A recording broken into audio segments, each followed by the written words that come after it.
Coco Punch! This game has some of the coolest, most unique abilities you could ever think of. From prehensile tails to venomous fangs, it can be tough to choose, but the fact of the matter is, you can't choose all of them. And so while playing, you've almost certainly come across another player with an ability or move you really wish you've been able to make work with the rest of your build. And while things like venom and camouflage are highly coveted, nothing compares to the jealousy players experience when they realize they'll never unlock flight. While there are 3 currently available classes that can fly, the poster child of this ability is of course the bird. But talking about flight only scratches the surface of what bird builds are capable of. So which bird performs the best in the current meta? Which abilities are crucial to their success? Is flight even necessary to be top tier? Birds are awesome and also extremely diverse. Making an exhaustive bird tier list would take such a long time that I'm pretty sure by the time I'd finished making it, YouTube's algorithm would have left me behind. So instead, I'm gonna need to divide up birds into a few separate videos. I'll start with the group I get the most requests about, birds of prey. As a whole, they tend to range from B tier and up, and kind of function as the gatekeepers of the meta. If you know the matchup, use cover, and have good fundamentals, you shouldn't have too tough a time. But if you make a mistake, these guys are built to punish it and punish it hard. At the end of the video, I'll also talk about some of the advanced techniques birds are using to advance the meta. But first, let's get through this tier list. As always, we'll start low and move up from there. So in low B tier, we've got owls. Owls are the premier stealth assassin of the night sky. They've got a special ability which allows them to fly silently, meaning many ground-based players don't really have any defense against this, since they can neither see nor hear an owl coming.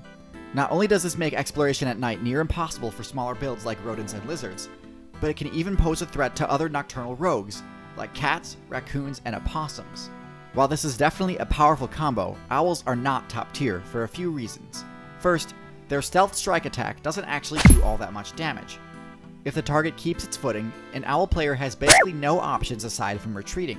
Second, the owl's silent flight ability is near useless against bats, because they rely on echolocation rather than hearing or sight. This means they can use their superior mobility to easily dodge owl attacks. If owls had a better matchup against bats, they'd be much more successful and would rise on the tier list. But for now, they're sitting comfortably in B tier. Next up, we've got vultures. While I don't think they've quite perfected the build, they function decently well as tanks. A good tank build needs to be able to accomplish 2 things. The first is area denial, which vultures do quite well. A few of them can easily lock down a carcass, one of the most contested points of interest you'll ever see on the map. They can do this because of their large size and acidic projectile attack. The other thing a tank must be good at is shrugging off hits. And this is where vultures fall short. Their thick feathers shield them completely from smaller attacks. But because they need hollow bones to be able to fly, blunt force can easily crush their defenses and take them down in only a hit or 2. So while they can defend a carcass from hordes of smaller scavengers, they don't have much counterplay towards bigger, more aggressive builds.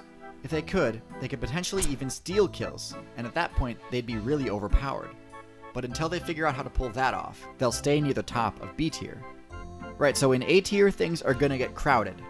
There are 3 A tier guilds of bird I want to talk about. But since they all overlap on the tier list, I'm instead going to first talk about the guild traits, and then talk about what I think the S tier members of each guild are. The guilds I'm talking about are hawks, falcons, and eagles. They're all pretty similar, with a few key differences. All 3 are diurnal ambush style builds, and all are nightmares for inexperienced players. Hawks and eagles are mostly the same. Both deal most of their damage using their extremely powerful claws to slice and grab their targets. Hawks are smaller and much more nimble in the air. Since they can make much tighter turns, this means they're better at dodging obstacles than most other birds of prey. The best hawk build without a doubt is the Goshawk. Goshawks are one of the best hyper-aggressive rushdown builds in the game, being able to weave through dense forests at breakneck speed. In biomes chock full of players who specialize in mobility, Goshawks still manage to reign supreme. Eagles share just about everything in common with hawks, but trade a bit of mobility in exchange for sheer size and power. Eagles are easily the most heavily armed birds of prey, their sickle claws able to inflict crazy high damage on anything caught in their sights. Most eagles have a wingspan so wide it inhibits them from entering forests or jungles, and so meadows, mountainsides, and plains tend to be an eagle's favorite places to patrol, with the exception of the highest ranking eagle on the list, the Harpy Eagle. The Harpy Eagle build modifies the core eagle setup in 2 important ways. The first is that they've got a greatly reduced wingspan, much shorter than an eagle of its size should have. This cuts its ability to soar by quite a bit, but it lets it fly through jungle much easier. The second is that they've got truly monstrous talons, larger and more powerful than all other birds of prey. Not only can they insta-gib monkey and sloth players, but they can even pierce armor. This means that not even highly defensive builds like the armadillo are safe from this jungle menace. Now, a player with little raptor experience might be under the impression that falcons and hawks are fundamentally the same. And while they do share some traits, such as their high aerial mobility, their core hunting strategy is actually fairly different. While hawks and eagles use their talons as their main source of damage, falcons actually rely on their beak. The falcon build augments its beak with a special tooth that deals massive damage on critical hits. Now obviously, because of its tiny hitbox, it can be difficult to actually score a hit with this dangerous beak, so falcons need a way to combo into it. Eagles, owls, and hawks don't have this issue since they just grab using their talons, but a falcon's talons aren't really that great at this either. So instead, they make a fist with their feet and dive bomb their targets. This stuns them and makes landing the finishing blow with their beak easy.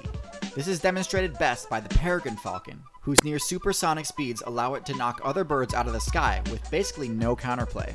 Like I said, all of the standout members of these guilds have a strong argument for S tier, as do the last two raptors on my list today.